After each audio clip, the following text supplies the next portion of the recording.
Duas vezes com o GTS, meu sonho, o sonho era pegar um troféu, cara. Era Weber. Não, nesse carro, no meu era o GTS que eu andava, era um 2Z lá. 2Z fedorento. Um 2Z kit do Lafitte. Primeiro câmbio com engate rápido. Ninguém sabia que era engate rápido no Brasil. Você viu nos Estados Unidos isso? A indústria brasileira, assim, em termos de performance, assim, evoluiu absurdo nesse período. Mas e aí? Você estava lá em Monte Aprazível, concessionária? Aí é o seguinte, aí eu tinha concessionária Chevrolet. Qual é o primeiro carro que eu montei? Chevette. Um Gol. Lógico, né? A pesão 3,5 kg, né? 3,5 kg. Cara, tinha um lugar lá em Rio Preto, que é onde vendia carro usado, que os caras iam de domingo marretar carro. Chamava Pedra. Aí eu fui lá na Pedra, era debaixo de um pontilhão.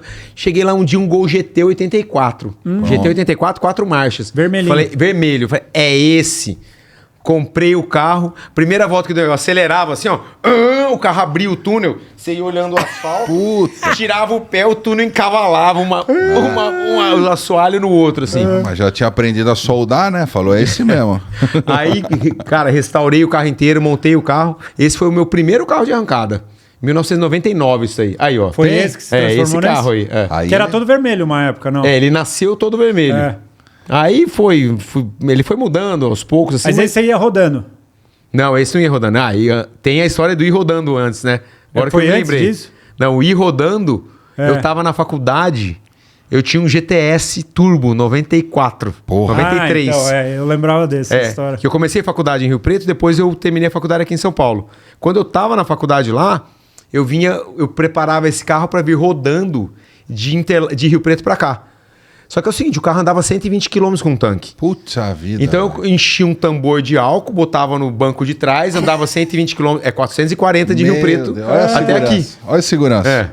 Enchia o tambor de álcool, 120 km. Parava na rodovia, enchia o tanque de volta. Chegava no Castelão, meio do caminho.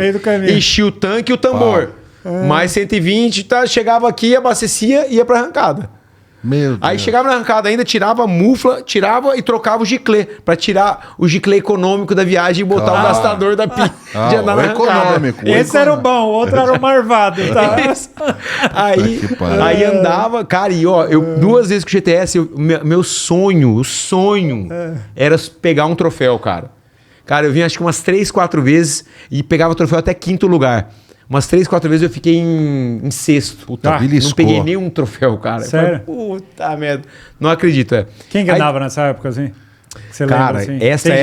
essa época aí, quem ganhava era o Grandão e o Flavinho D'Ancona. Era Flavinho Gol Branco, não? Flavinho Gol Branco e o Grandão era um Gol preto. E andava de quê? Nessa época era Weber? O que era? Era Weber. Não, nesse carro, no meu era o GTS que eu andava, era um 2Z lá. Um 2Z fedorento. Um 2Z kit do Lafitte, finado Lafitte. Sim. Que eu fiz faculdade Unip aqui em São Paulo, e a faculdade era ali no Cambuci. E a oficina do Sapinho não, do Sapinho é outra figura também que eu preciso falar dele. A oficina do Lafitte era ali no Cambuci. Todo dia saía da faculdade aonde? Adivinha. Na oficina do Lafitte. E ficava lá a tarde inteira. Quando ia pra faculdade, né? Quando ia. Ficava lá. Agora, quando você chegou nesse carro aqui, esse carro já foi um carro marcante pra época, assim, em termos de performance. Foi. O que você trouxe na época, assim, pra esse carro? Você lembra, assim, do que você teve de ideia, de aprendizado? Porque aí eu imagino. Cara, eu acho que assim, teve algumas coisas que foram novidades nesse carro. Por exemplo, esse carro tinha ice cooler. Os caras falaram, esse cara é louco. Eu peguei um intercooler, fechei ele inteiro à frente assim, abri um buraco na frente, antes da largada eu enchia aquele buraco de gelo, água e fechava com silver tape. Cara, isso daí dava um torque no carro, porque o ar super gelado, né? Dava um puta de um torque no carro e eu conseguia largar com um giro bem baixinho no piso, que não tinha aderência nenhuma. Deslocava bem, né? Então o carro tinha performance. Outra coisa, que tem uma briga entre aspas, eu e o Tom. Pra quem não conhece o Tom De Pauli, que que faz chassi, que faz chassi pra todo mundo. A gente briga quem foi o primeiro a usar o Willy Bar em tração dianteira. O Willy Bar, você sabe, as rodinhas atrás. Sim. O que esse maluco tá usando rodinha pra não empinar num tração dianteira? Ué, você regula o reiki, Você chegou na época lá? Se ela encosta no chão e para de transferir o peso continua tudo. Porra. Isso daí eu assinava naquela época, existia uma revista americana chamada Turbo Magazine. O primeiro cara que usou o Willy Bar num carro tração dianteira no mundo foi o Ed Bergenholtz. E quando esse cara usou nos Estados Unidos, ele... Pá! Um mês depois, o Willibard, só um minutinho, coloquei no carro. E vim andar uma prova em Interlagos com o Willibard. Cheguei aqui, os caras... Não, esse cara tá maluco. Esse cara é um trouxa. Esse cara tá maluco. Que não sei... olha só o que aconteceu. Eu coloquei o Willibard no carro, vim andar na prova aqui. Não tinha nada em regulamento. Não tinha nada. Botei pau. Eram 3... Você tinha 3 largadas pra dar no domingo. Acabou. Ganhava quem fizesse a melhor das 3. Errou, um abraço. Eu entrei na primeira largada, pum, larguei. Do jeito que eu larguei, falei, cara, largou muito bem, é muito diferente, largou pra caralho. Cheguei no box, anunciaram, gol número 245. Favor descer de volta na pista que seu tempo está errado. Porque eu não tenho como provar isso, mas eu acredito que o tempo foi tão baixo que os caras eles falaram, não, tá errado, manda ele voltar. Essa categoria não vira isso. Mas foi muito diferente, porque eu lembro de largar do lado de um carro bom e dar um canudo assim de primeira e segunda já no cara, sabe? Larguei e voltei de volta pra pista. Cara, só que eu tinha nesse carro uma caixinha de ignição que não tinha limitador de giro. Aí eu voltei pra segunda largada, parei, larguei. Na hora que eu fui engatar a segunda, a embreagem ficou cravada lá no fundo, o giro já atropelou todas as válvulas. Era uma vez. Acabou meu final de semana. Puta que eu pariu. No final de semana, na próxima prova, eu não vim. Quem veio? O Tom com o Willibard. Entendeu? Que Só que eu não conhecia o Tom. E ele não sabia que eu tinha o Willibard, entendeu? Nem... Eu não sabia, não conhecia ele não sabia que eu tinha, não sabia que ele tinha feito. Ele veio com o Willibard. Ele andou na prova, ele acabou com o tempo chamava Turbo Original. Acabou com o tempo da categoria.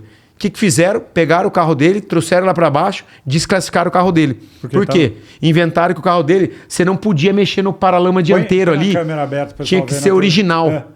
Que o quê? O paralama dianteiro, a beiradinha do não podia ser alargado.